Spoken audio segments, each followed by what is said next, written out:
Hello guys, welcome to the Krishna commerce hub. Krishna commerce hub में आप सबका स्वागत है। आज हम सॉल्व करेंगे यूपीएचईएससी कॉमर्स का पेपर, जो कि 17 अप्रैल 2025 में हुआ था। आप सब जानते हैं कि एचपी में भी असिस्टेंट प्रोफेसर ऑफ कॉमर्स की वैकेंसी जल्दी आने वाली है।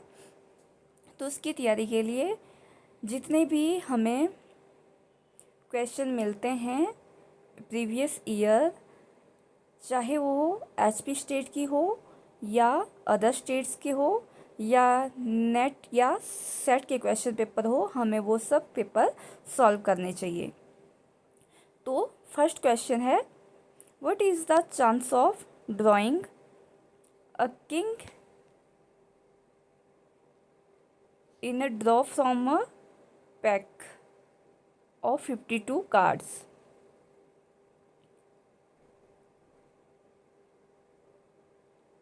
तो जो ताश के पत्ते होते हैं, 52 कार्ड्स होते हैं, वो टोटल पैक एक पैक होता है वो 52 कार्ड्स का। तो उसमें जो किंग हैं वो कितने होते हैं? 4 किंग होते हैं। तो किंग आने की प्रोबेबिलिटी कितनी है? तो उसको कैसे कैलकुलेट करेंगे? कितने किंग हैं? 4 हैं, और टोटल कार्ड्स कितने हैं? 52। तो इसको कैलकुलेट करेंगे हम, तो हमारे पास आ जाएंगे 1/13। अगर हमारे पास दिया हो इफ़ रेड कार्ड और किंग कार्ड, रेड कार्ड भी साथ में बताने हैं और किंग कार्ड भी बताने हैं। तो किंग कार्ड के लिए तो सेम 4/52 प्लस रेड कार्ड भी बताने हैं, तो फिर रेड कार्ड कितने होंगे? 26/52। तो इसको प्लस कर देंगे हम, और -2/52। तो इसको कैलकुलेट करके आ जाएगा हमारे पास आंसर 7/13। नेक्स्ट क्वेश्चन है हमारे पास, when the fixed cost is ₹14,000, profit is 6,000 and sales ₹1,00,000, then PV ratio will be. तो पीवी रेशो क्या होगी? पीवी रेशो का फॉर्मूला क्या है? Fixed cost plus profit upon sales into 100। तो फिक्स्ड कॉस्ट कितनी है? 14,000, और प्लस प्रॉफिट कितना है? 6,000, और अपॉन सेल्स है 1,00,000 इंटू 100। इसको सॉल्व करके हमारे पास आ जाएगा 20%। नेक्स्ट क्वेश्चन है, financial leverage is measured by EBIT over EBT। Operating leverage को कैलकुलेट करते हैं हम कंट्रीब्यूशंस ओवर EBIT, और कंबाइंड लीवरेज या सुपर लीवरेज को कैलकुलेट करते हैं हम कंट्रीब्यूशन ओवर EBT फार्मूला के द्वारा। ऑपरेटिंग लीवरेज का फार्मूला क्या है? कंट्रीब्यूशन ओवर EBIT, और कंबाइंड लीवरेज या सुपर लीवरेज का फार्मूला है कंट्रीब्यूशंस ओवर EBT, और फाइनेंशियल लीवरेज का फार्मूला है EBIT ओवर EBT। फिर नेक्स्ट क्वेश्चन है हमारे पास, arrange the following steps in a sequence. सबसे पहले है स्लम, रिसेशंस, बूम, रिकवरी।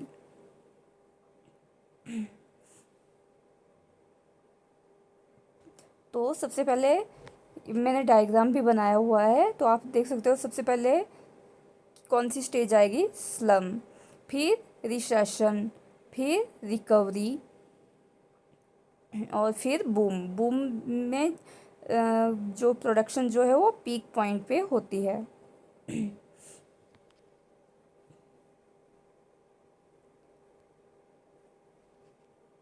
लेकिन स्टेप्स में बताया, इसमें रिकवरी की जगह बूम पहले लाया गया है, बूम फिर इसने रिकवरी लाई है।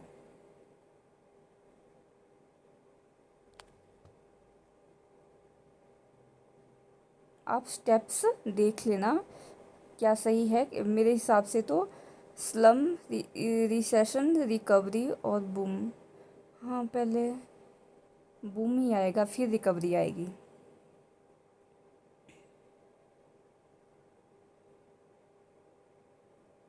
नहीं नहीं सॉरी, पहले रिकवरी आएगी फिर बूम आएगा, सॉरी।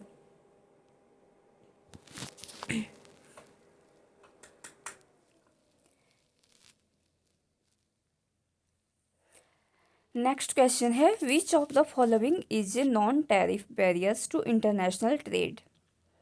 तो इसका आंसर होगा प्रोडक्ट स्टैंडर्ड्स। नेक्स्ट क्वेश्चन है, arrange the following steps in a sequence. तो हमारे पास दिए गए हैं identification of problems, choice of alternatives, evaluations of alternatives, search for alternatives. तो सबसे पहले आएगा हमारे पास आइडेंटिफिकेशन ऑफ प्रॉब्लम, फिर उसके बाद सर्च फॉर अल्टरनेटिव्स, फिर उसके बाद इवेल्युएशंस ऑफ अल्टरनेटिव्स, फिर लास्ट में आएगा चॉइस ऑफ अल्टरनेटिव्स।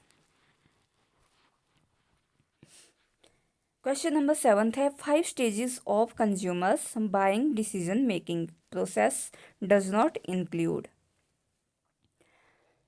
तो इसका आंसर क्या होगा, does not include. 5 stages of consumers buying decision making process does not include. तो परचेज डिसीजन वो इंक्लूड होता है, इवेल्युएशंस ऑफ अल्टरनेटिव्स भी इंक्लूड होता है, प्रॉब्लम रिकॉग्नाइजेशन भी इंक्लूड होता है। तो इंक्लूड क्या नहीं होता, सोशल फैक्टर्स। क्वेश्चन नंबर 8 है, as per the provisions of the income tax act the date of first instalment of advance tax is on or before 15 June. तो फर्स्ट इंस्टॉलमेंट कब दी जाती है, 15 जून को। फिर नेक्स्ट इंस्टॉलमेंट जो है 15 सितंबर को, फिर 15 दिसंबर को, फिर 15 मार्च। आपके पास ऑप्शन डेट जो भी दी होगी तो उसमें ध्यान रखना 15 ही होगा। और मंथ आपको सबसे पहले बताया जून, सितंबर, दिसंबर और मार्च, 4 इंस्टॉलमेंट में। नेक्स्ट क्वेश्चन है, which of the following statement is incorrect regarding the concept of responsibility accounting.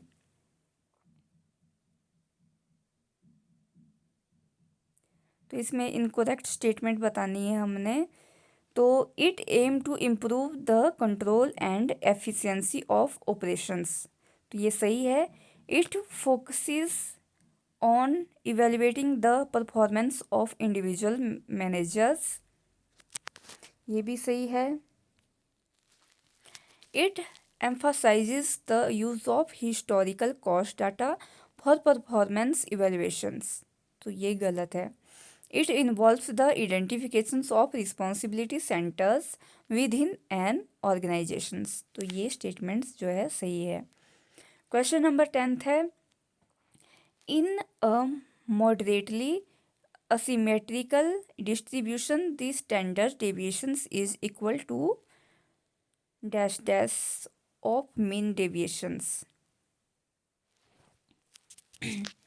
तो क्वार्टाइल डेविएशंस, मीन डेविएशंस और स्टैंडर्ड डेविएशंस, सबसे छोटा कौन है, क्वार्टाइल डेविएशंस। तो सबसे बड़ा होगा ये क्वार्टाइल डेविएशंस। और मिडल डेविएशंस दूसरे नंबर पे मिडल है, और स्टैंडर्ड डेविएशन सबसे बड़ा है। तो इसका जो है पार्ट वो सबसे छोटा होगा। तो 6, 4 और 5th और 4th, तो standard deviation is equal to कितने डेविएशंस के इक्वल होगा, कितने मीन डेविएशंस होगा स्टैंडर्ड डेविएशंस, तो ये होगा 5/4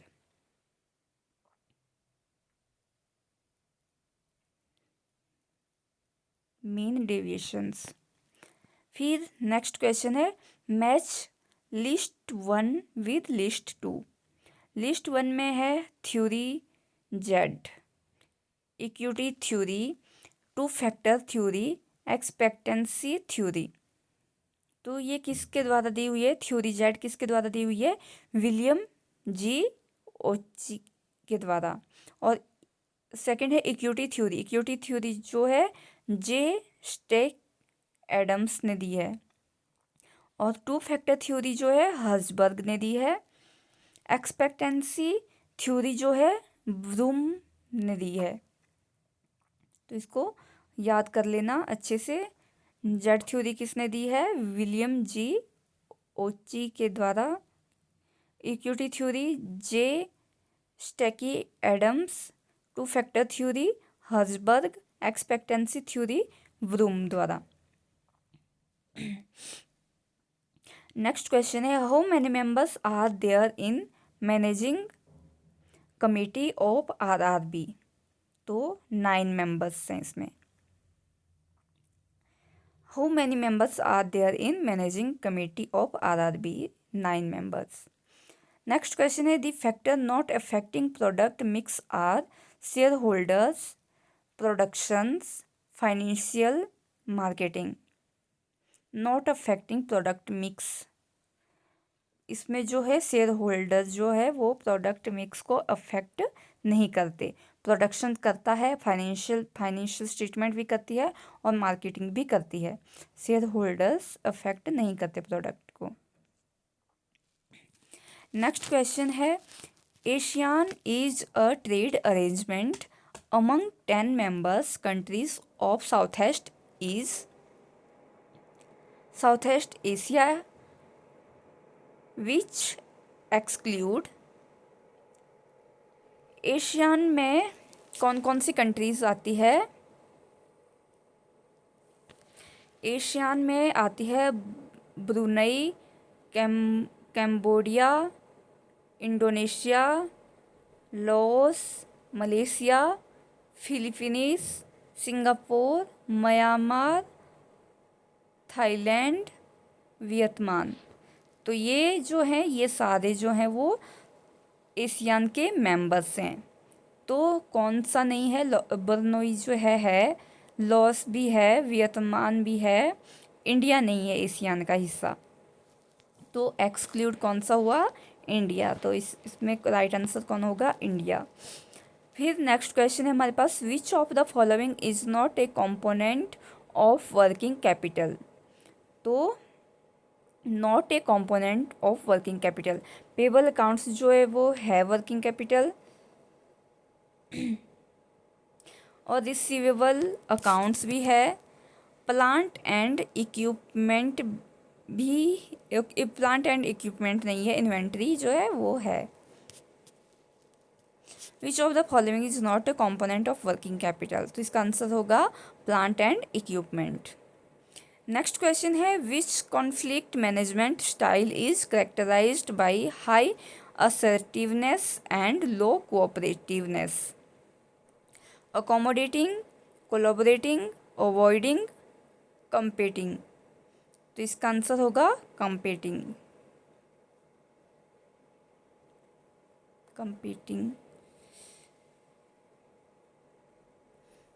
जब कॉन्फ्लिक्ट होता है तो कोलैबोरेट भी नहीं होता, अवॉइड भी नहीं होता, अकोमोडेटिंग भी नहीं होता, वो क्योंकि उस टाइम क्या है? कंपीटिंग होती है।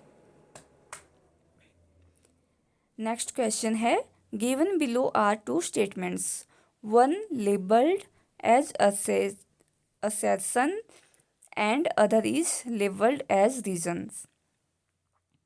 तो assertions है हमारे पास, loan and advance comprise the important areas of the investment of their money by commercial banks। Reasons हैं, commercial bank increase their fund also by creating credit। तो क्रेडिट क्रिएट कौन करता है? Commercial bank. और credit control कौन करता है? RBI. याद रखना, क्रेडिट को कंट्रोल करता है आरबीआई और क्रिएट करता है कॉमर्शियल बैंक। तो ये दोनों स्टेटमेंट्स जो हैं वो सही है, लेकिन आज जो रीजन जो है वो not correct explanation of A.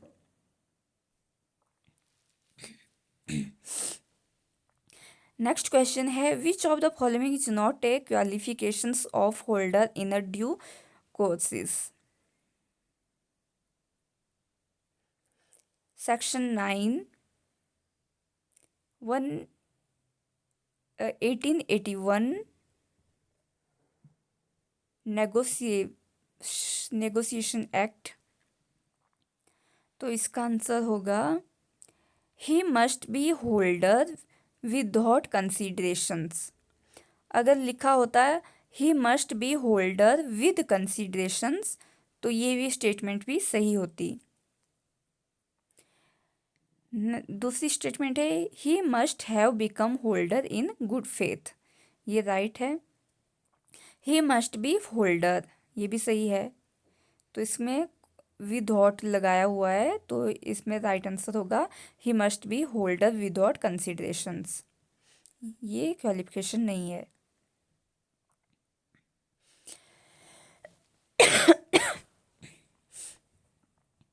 Next question है premium received on issue of shares is shown in the balance sheet under the head. Premium जो है प्रीमियम रिसीव्ड, जब आप शेयर को इशू करते हो तो आपको जो प्रीमियम रिसीव होता है तो उसको आप कौन से हेड में लिखते हो, बैलेंस शीट में रिजर्व एंड सरप्लस हेड में। नेक्स्ट क्वेश्चन है which of the following pricing strategies involved setting a high initial price for a product and then gradually lowering it over time। तो इसका answer होगा price skimming. Price skimming is initial high price. Price skimming क्या होता है, high price. Next question है capital structure is ideal when cost of capital is minimum, profitability of the business maximise. C है profitability and cost both are maximum, both A and B of the above। Next question है measuring cost and values of human resource for organisations is related to human resource accounting. measuring cost and values of human resource for organizations is related to human resource accounting। Next question है which one is not the work of RBI. RBI का क्या काम नहीं है, bankers bank है, custodian of foreign currency ये भी है, lending money directly to farmers तो डायरेक्ट फार्मर्स को मनी नहीं देता आरबीआई, तो ये इसका वर्क नहीं है। और क्रेडिट कंट्रोल, ये आरबीआई जो है क्रेडिट कंट्रोल भी करता है। नेक्स्ट क्वेश्चन है हमारे पास entertainment allowance for non government employees are fully taxable और टैक्सेबल नहीं है only for government employees under section 16(2) और नॉन गवर्नमेंट एम्प्लॉयज़ के लिए एंटरटेनमेंट अलाउंस जो है वो फुली टैक्सेबल है। नेक्स्ट क्वेश्चन है असेसन दिया गया है हमारे पास descriptive statistics uses data collection presentations analysis and interpretations. Reason inferential statistics uses probability sampling forecasting theories। तो both are correct but R is not correct explanation of A।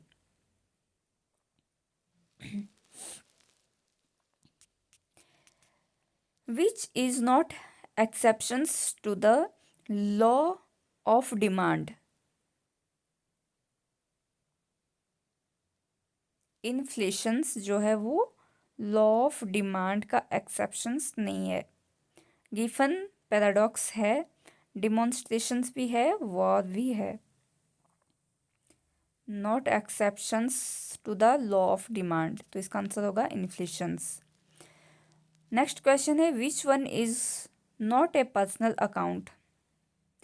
Patent account जो इसका right answer होगा, क्योंकि क्या पूछा गया है हमारे पास, which one is not a personal account. तो पेटेंट अकाउंट क्या है, रियल अकाउंट है। बैंक अकाउंट भी जो है वो पर्सनल है, लेकिन कौन सा पर्सनल है, आर्टिफिशियल पर्सनल अकाउंट। और प्रोप्राइटर्स अकाउंट जो है नेचुरल पर्सनल अकाउंट। और प्रीपेड सैलरी अकाउंट जो है रिप्रेजेंटेटिव पर्सनल अकाउंट है, लेकिन है तो सभी पर्सनल ही ना, सिर्फ पेटेंट अकाउंट जो है वो रियल अकाउंट है। नेक्स्ट क्वेश्चन है national rural employment guarantees act was enacted in 2005। Next question है हमारे पास the ratio of variable cost to sales is 70%।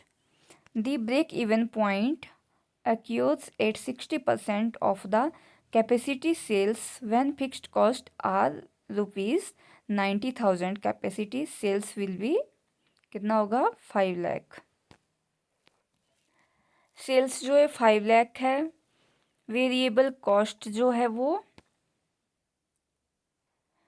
5 lakh का 70%, 5 लाख का 70% कितना है, 3,50,000।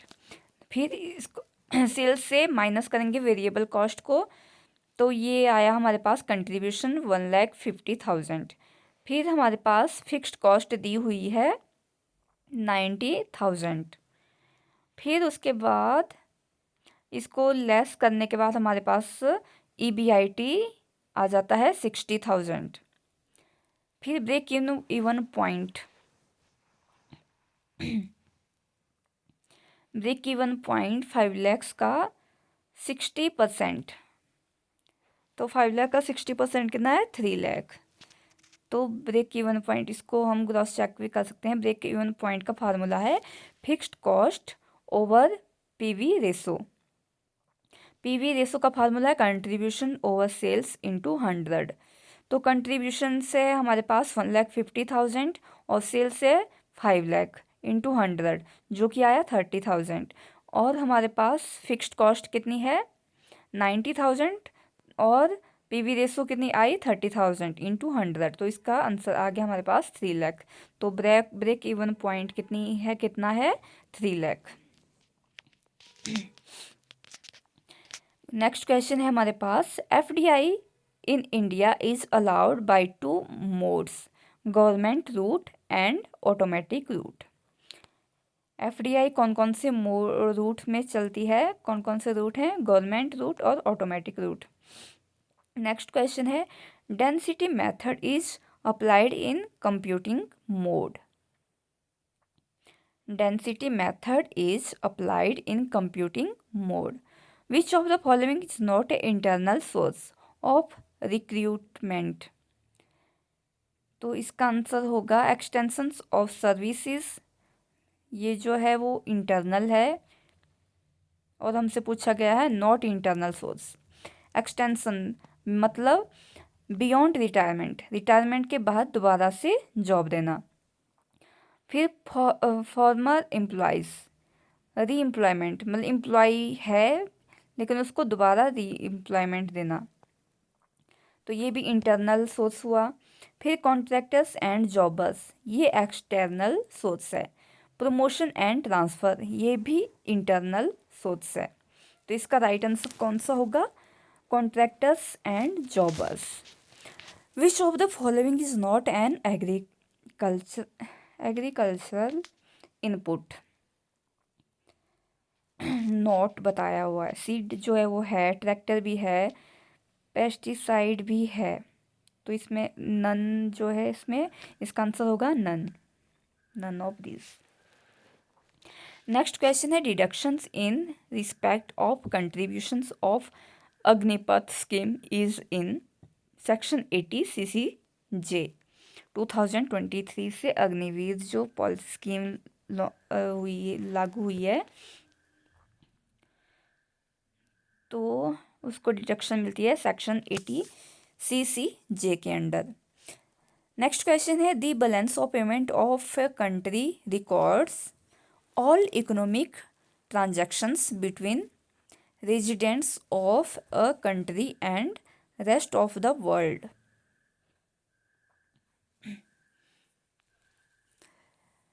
नेक्स्ट क्वेश्चन है which of the following is not an assumptions of the central limit theorem CLT central limit theorem.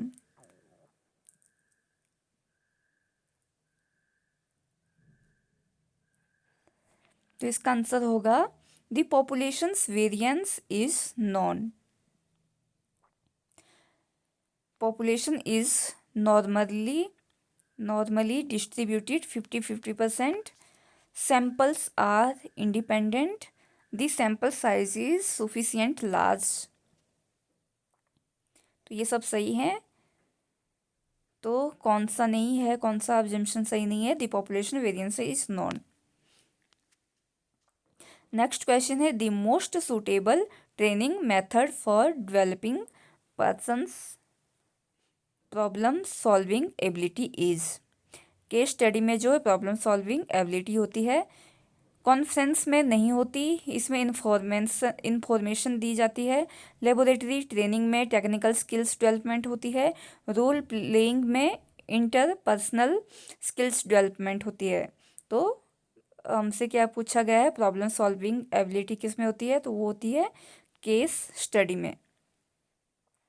फिर match list 1 with list 2। तो universe जो है वो किससे मैच होगा? पॉपुलेशन से।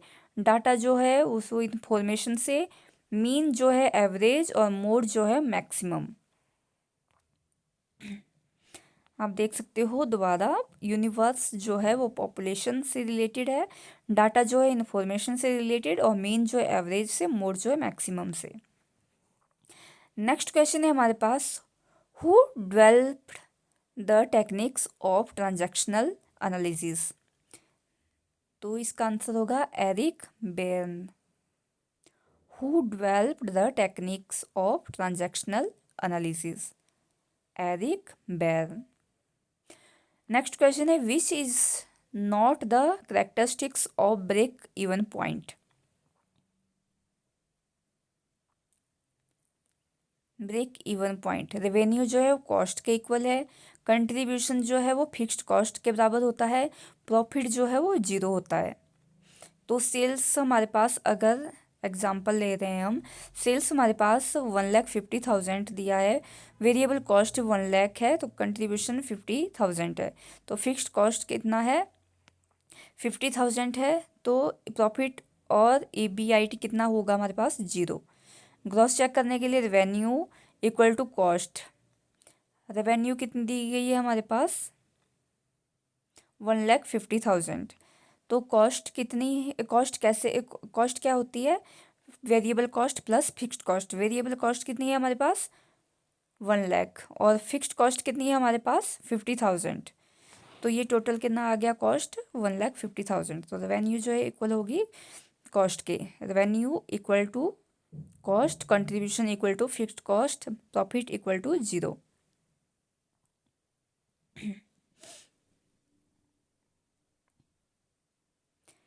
फिर नेक्स्ट क्वेश्चन है हमारे पास contribution is less than fixed cost. Next नहीं है ये, इसी के ऑप्शन दिए गए थे कि कौन से जो है वो करेक्टरिस्टिक्स नहीं है ब्रेक इवन पॉइंट का। तो contribution is less than fixed cost ये नहीं है करेक्टरिस्टिक इसका।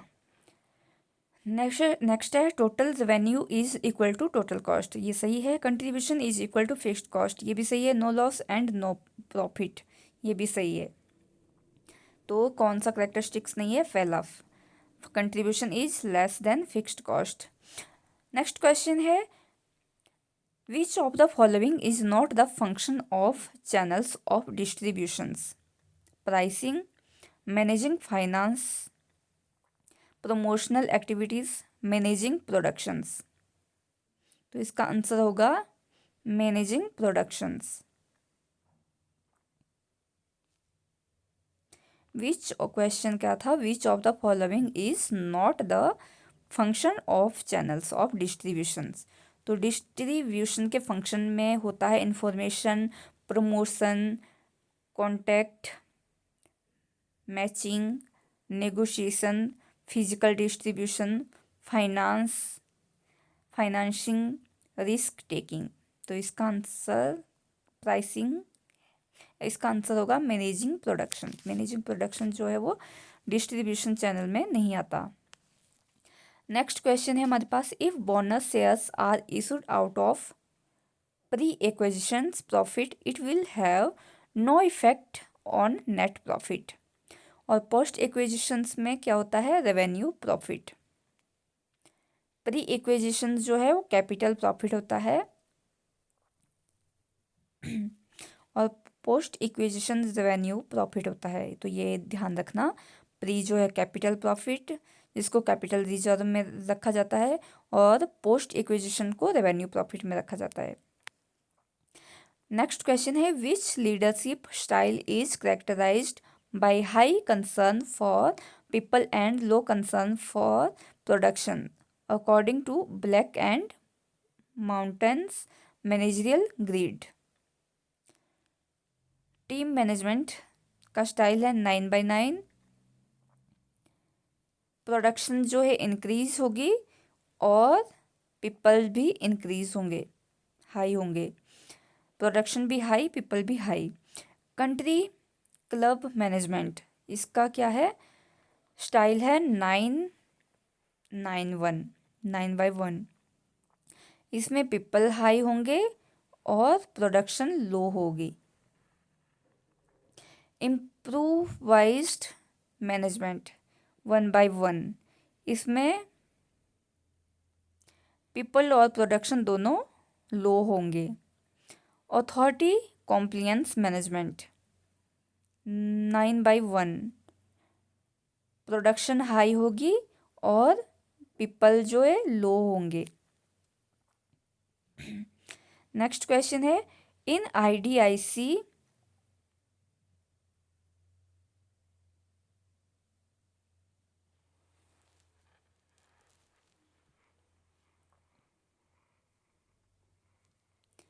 पहले पिछला क्वेश्चन कंप्लीट कर लेते हैं। पिछले क्वेश्चन में क्या बोला गया था, which leadership style is characterised by the high concern for people and low concern for production.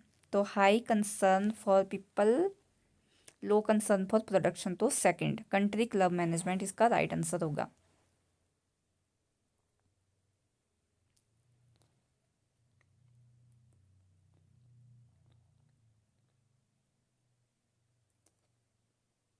Next question है, in IDIC CRM model D stands for differentiating, I stands for identify, D differentiating, I interact, C customize. Next question है, secretary can not reveal trade secrets which he comes to know during his course of employment is contractual liabilities. Next question है, if earning per share on equity shares is 1.5, market value of share is ₹15, then cost of capital will be cost of capital equal to EPS over market price पर share into 100। EPS है 1.5 upon market price पर share है 15 into 100। तो इसको solve करके आ गया हमारे पास 10%। देन कॉस्ट ऑफ कैपिटल कितनी होगी, 10%। नेक्स्ट क्वेश्चन है, which type of elasticity plays a crucial role in international price discriminations. इसका आंसर होगा price elasticity of demand. Next question है market penetrations pricing is initial low price.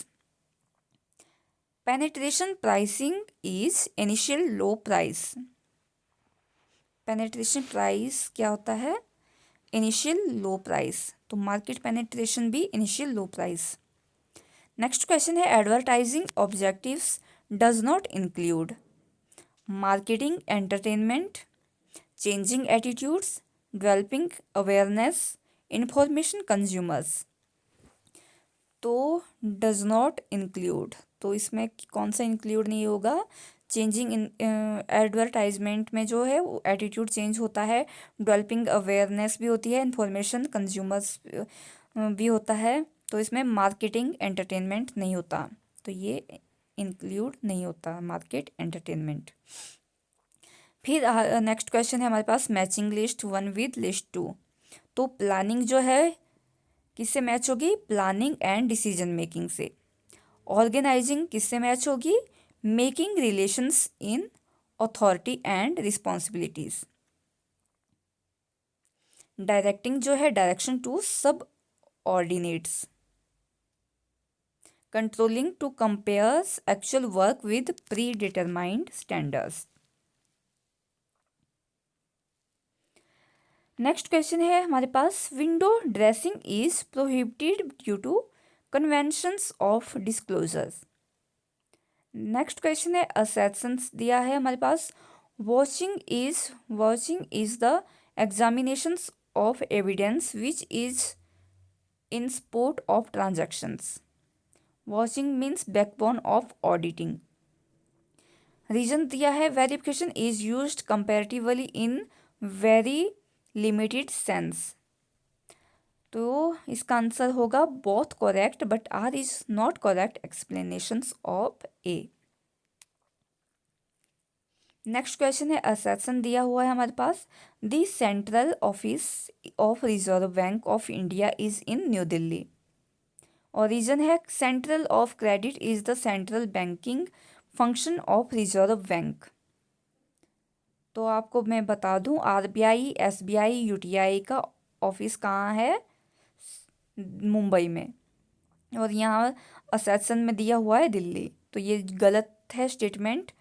और reason जो है वो करेक्ट दिया हुआ है, तो A is not correct but R is correct. Next question है Karl Pearson method was propounded in 1890। Karl Pearson method was propounded in 1890। 19th century mathematically contribution to the theory of evaluation 1894 to 1901। इसका answer होगा 1890। Next question है हमारे पास operating leverage measures the relationship between operating leverage sales revenue and EBIT. Financial leverage में EBIT and EBT.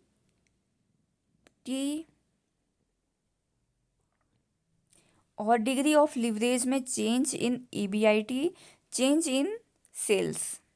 तो इसका आंसर क्या होगा?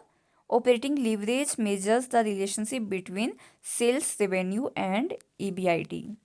ऑपरेटिंग लीवरेज जो है मेजर्स करता है relationship between sales revenue and EBIT. Next question है arrange the following steps in sequences. UTI mutual fund 2003, UTI 1963 first mutual fund,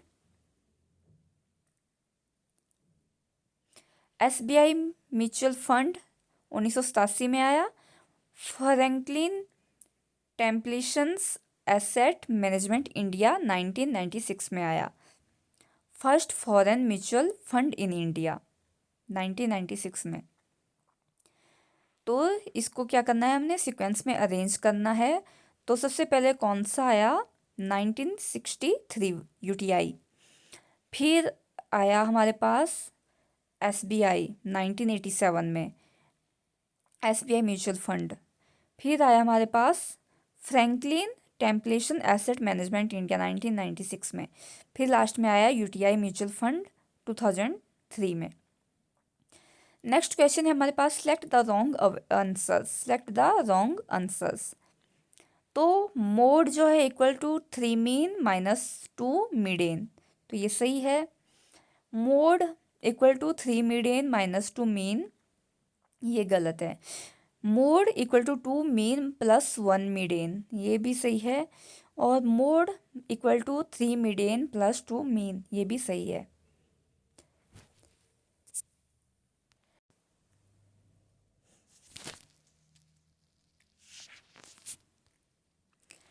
next question है हमारे पास, arrange the following steps in sequences, ये तो हो गया।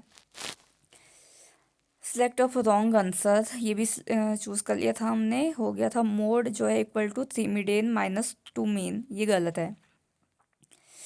फिर नेक्स्ट क्वेश्चन है हमारे पास, in accounting profit prior to incorporations is treated as capital profit, capital reserve.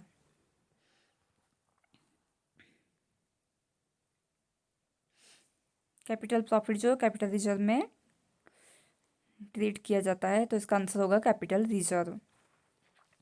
Which of the following is not a right to surety, surety, तो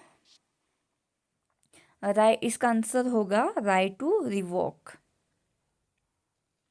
विच of the following is not the right of surety, right to claim indemnity, ये इसकी surety नहीं होती है। Right to claim set off, इसकी भी नहीं होती। राइट ऑफ सबरोगेशंस, ये भी नहीं होता।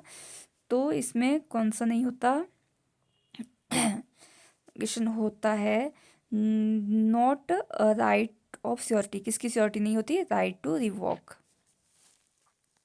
नेक्स्ट क्वेश्चन है हमारे पास, ABC shares profit and loss in the ratio of 3:2:1, what will be the new profit sharing ratio of A and C if B retires from the business? B retire हो गया तो सीधा सीधा इसका क्या रेशो हो जाएगी, A एंड C 3:1।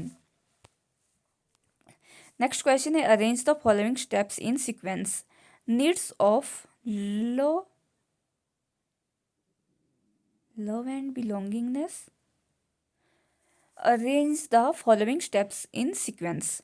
फर्स्ट है needs of love and belongingness, second is esteem needs, third is security needs, fourth is psychological needs. तो सबसे पहले आएगी साइकोलॉजिकल नीड्स, फिर सिक्योरिटी नीड्स, फिर needs of love and belongingness, फिर आया स्टीम नीड्स। नेक्स्ट क्वेश्चन है, the some of deviations taken from the arithmetic means of a series is 0। Excess capacity is noticed in which of the following market structures? Monopolistic competitions. As per the service quality model, which of the following is not a determinant of service quality? तो इसका answer होगा conformance quality. As per the service quality model, which of the following is not a determinant of service quality?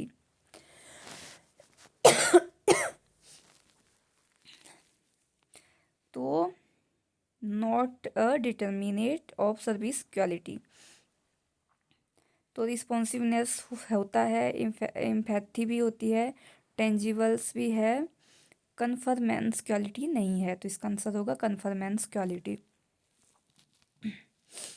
Next question है, arrange the following steps in sequences. तो first है psycho, क्या है ये,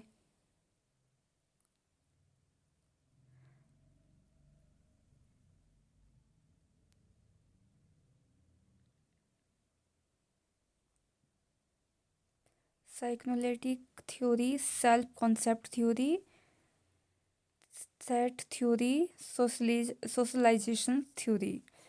तो इसको स्टेप्स में अरेंज करना है हमने। तो सबसे पहले आएगा साइक्लो थ्योरी, फिर सेल्फ कॉन्सेप्ट फिर थ्रेट थ्योरी, फिर सेल्फ कॉन्सेप्ट थ्योरी, फिर सोशलाइजेशन थ्योरी। नेक्स्ट क्वेश्चन है which of the following is not a key characteristics of activity based costing. Activity based costing, ABC, activity based costing. It can be used to improve pricing and product mix decisions. ये है, ये सही है, characteristics है इसका। B है it focus on identifying and assigning cost to activities, ये भी है। It helps in understanding the real cost of products and services, ये भी है। It emphasizes direct labour hours as the primary cost driven, तो ये इसका करेक्टरिस्टिक्स नहीं है। नेक्स्ट क्वेश्चन है हमारे पास the first component of tri component model of attitude is cognitive. तो ट्राई कंपोनेंट्स में कौन कौन से हैं? Cognitive, affective, behavioural, cognitive. तो सबसे पहला कौन सा कंपोनेंट है? कॉग्निटिव। जिसमें पूछा कौन सा था? फर्स्ट कंपोनेंट, जो कि कॉग्निटिव है। सेकंड पूछा होता तो अफेक्टिव, थर्ड पूछा होता बिहेवियर। नेक्स्ट क्वेश्चन है as per the indifference curve analysis the marginal rate of substitutions between perfect substitutes will be constant. Next question है central cooperative bank works at district level. Cooperative bank जो है वो district level पर work करते हैं। Question number 17 है which of the following is not a key determinant of a company's optimal capital structures? The company's tax rate, the company's cost of डेब्ट, the company's cost of equity, the company's current ratio. तो इसका answer होगा the company's current ratio. Not key of determinant पूछा गया है capital structures का, तो इसमें का आंसर होगा द कंपनीज करंट रेशो।